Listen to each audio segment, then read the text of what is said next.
Hello guys, in this video I am going to show you how to add an order that you have made to the Pelipecky application so that you will be able to find your orders at your account. But first I just want to mention, don't forget to subscribe to my channel because at 10,000 subscribers I am going to show you my whole YouTube revenue statistics and growth strategy, how to make money online. Now let's jump into it. First of all, open the application on your phone.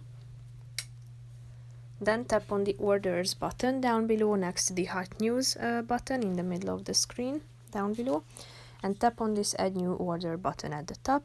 Then you should select from two options. You can either add the new order by typing in your reservation code or the variable symbol, so tap on the relevant one.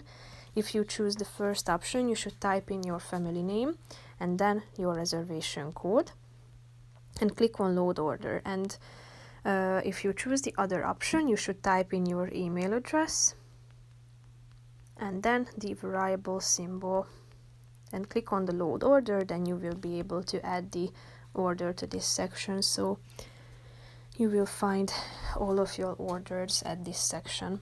That's pretty much it for this video, guys. See you in the next one. Bye bye.